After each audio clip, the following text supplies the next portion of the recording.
येणाऱ्या 30 मेला महाराष्ट्रातल्या गावागावातल्या घराघरातला प्रत्येक माणूस आंतरवलीमध्ये येणार आहे।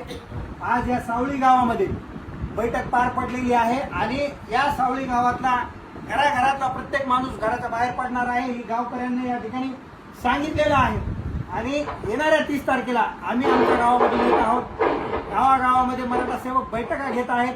आपण प्रत्येकानं येणाऱ्या 30 तारखेला आपल्या लेकरा बाळांच्या भविष्यासाठी आणि येणाऱ्या गॅजेटच्या व्हॅलिडिटी असतील, 2 दिवसांवर निघणाऱ्या व्हॅलिडिटी असतील, या सगळ्या प्रश्नासाठी अण्णासाहेब आर्थिक विकास महामंडळाचा प्रश्न असेल, या प्रत्येक प्रश्नासाठी येणाऱ्या 30 तारखेला संघर्ष योद्धा मनोज दादांनी पुन्हा एकदा आंदोलन पुकारलेलं आहे। त्यासाठी आपल्या प्रत्येकाची जबाबदारी आहे, आपण सगळ्यांना आंतरवली गाठायची आहे। जय जिजाऊ, जय शिवराय। येणाऱ्या 30 मेला महाराष्ट्रातल्या गावागावातल्या घराघरातला प्रत्येक माणूस आंतरवलीमध्ये येणार आहे। आज